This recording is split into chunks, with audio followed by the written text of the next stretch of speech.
What's going on, guys? Welcome back to the channel. Like I say every video, as always, you like this stuff, leave comments. Comments are awesome. Subscribe, like, all that good stuff. Buy a t-shirt, link below for t-shirts. It's the next day after we had the first run of the year. Actually, we had the Enticer out, the Firecat out, my buddy's 850 out. We kind of had JF's Venture out, kind of. Anyways, check the video. It would be the last video. I'll link it at the end.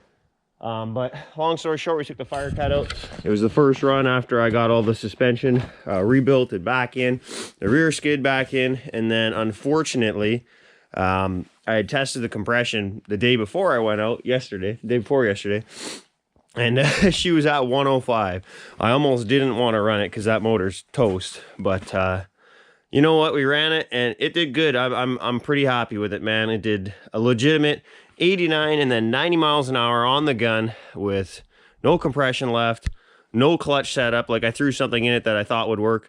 I made no changes afterward. I had my rear skid spring settings at the medium setting, which was actually still too stiff, probably with the rebuilt shocks and everything. So I had no weight transfer. It's not slammed on the ground, anything.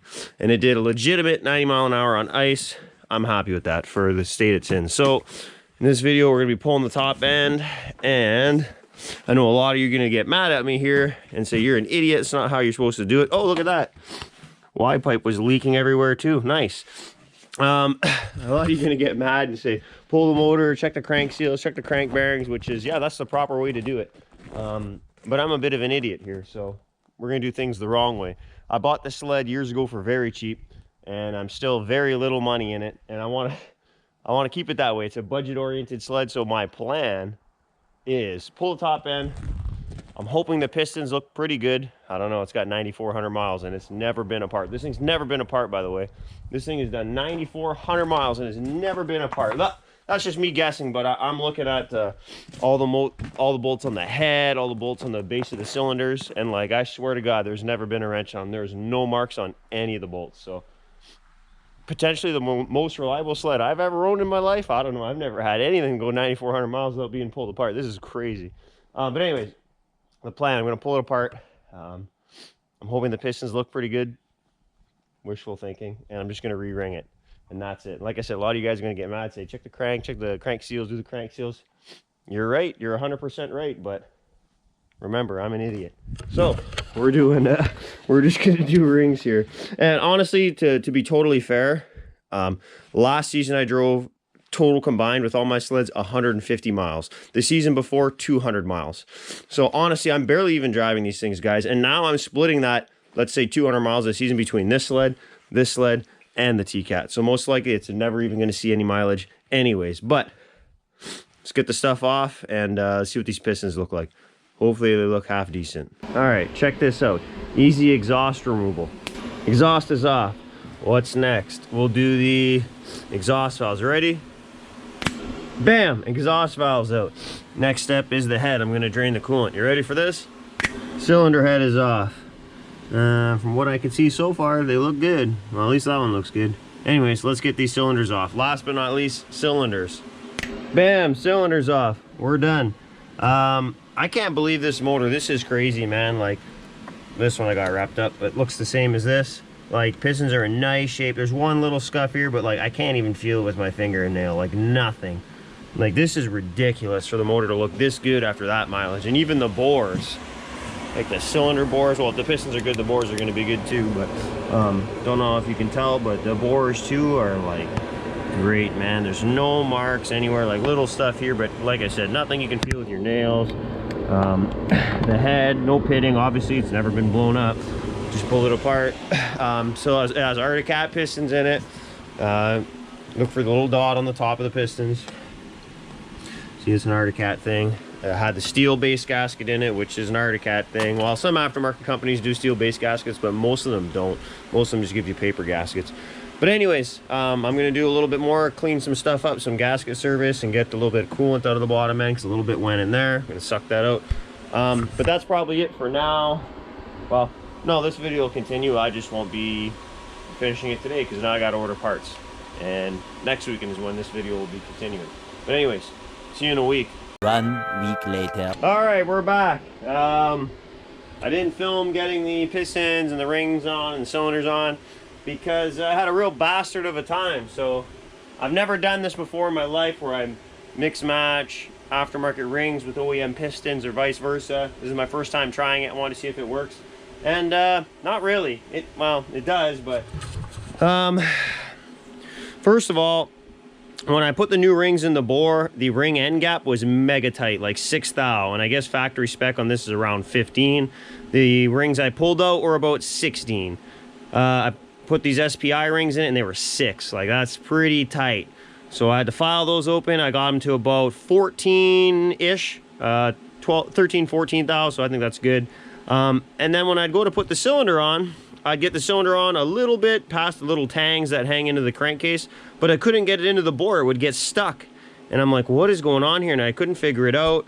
I thought maybe the ring lands and the pistons were dirty. They had carbon. The rings weren't seating properly. And then found out that the ID of the ring is kind of hard to explain. Actually, you know what? I'll show you right here. Here's a factory ring. So you see how you have your outer section here and then your inner section here. You see this little gap in here? It's about 3 mil on the factory ring when it's in the bore. Now that lands where your pins are, your piston pins in the ring lands. They seat on the pins. The SPI rings, that ID of that section where it lands on the pins when it's in the bore is about 2.3 mil. Factory pistons are about 3 mil. So it wasn't allowing the rings to collapse on the pins properly, which keeps the rings slightly open off the piston. Couldn't get the bore on, so I had to file those as well. I matched the 3 mil that was on the OEM piston. But anyways, that's why I didn't film that, because it was really time consuming. But we got it in now. Everything seems good. I got the cylinders torqued. So what I'm going to do is I'm not going to film it, but I'll get the head back on it and the exhaust back on it, and I'll see you in a minute. All right, so it's all rebuilt back together after a bunch of problems that we'll maybe talk about another time. But I'm gonna put the key for this damn thing. Well, hold up, I gotta find the key.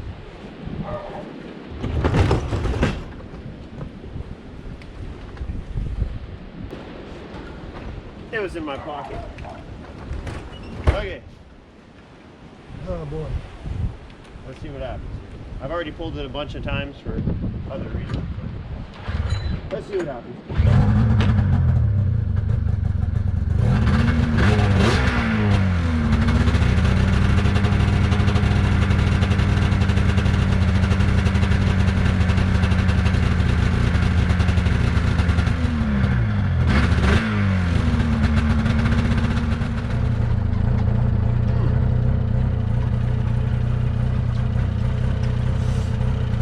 Doing this to me the other day when I went up for the first ride too. Was idling really weird, and I kept playing with the clutches, trying to get them lined up, and I was trying to minimize track grab like that. And you know what? I had it perfect, and I've changed nothing, and here we are again.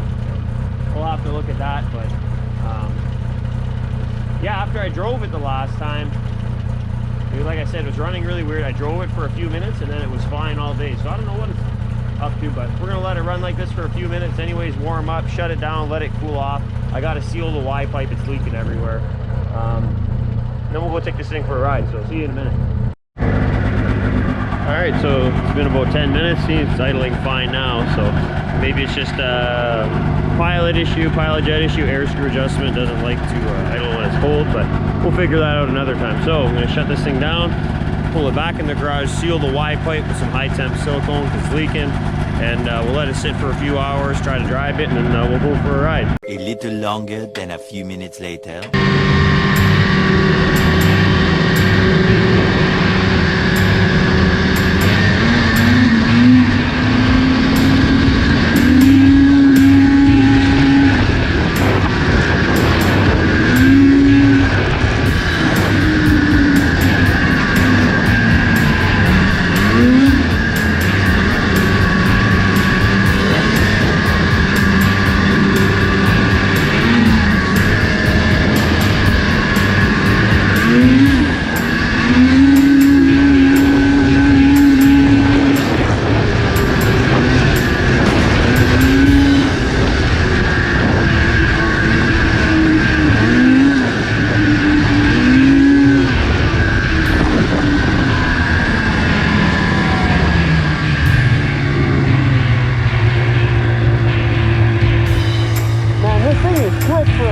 500. Like, I'm impressed.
Seems like it's running good. That thing's fast for a 500, man. Like, I can't believe how good it pulls for a 500. Like, don't get me wrong, it's not like a T-Cat or anything, but like for a 500, man, that thing pulls good. So we'll head back home and then we'll talk about it.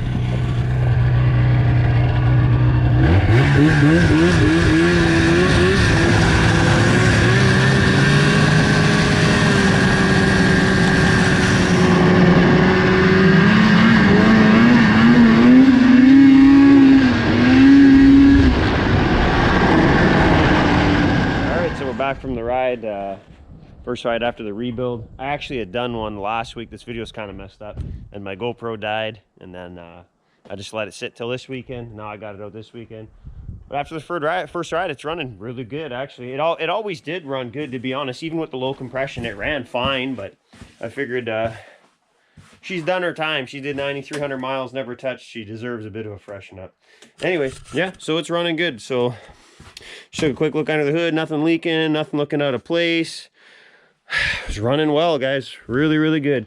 Like, I don't know if you could hear me earlier when I was talking, but like, I can't believe how hard this thing pulls for a 500. Like, it's not, like I said, it's not T-Cat fast or, you know, anything like that. But for a 500, like, this thing's quick, man. I bet you this would beat up on a lot of 600s that aren't set up properly. So yeah, the plan with this now is got a couple helixes I want to try. These two right here. I actually got another one in my truck. And we're gonna get it set up. I wanted to pull a little more on top. So last time we did 90 miles an hour on the ice. We did 89 one run, 90 the other. I don't know what I'm shooting for right now. What do you guys think it's gonna do? I want 100. I want to do a brown, but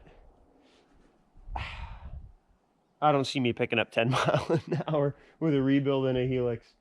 100 is hard for this with that track. Like, I got the 1.375 snowcross track on it.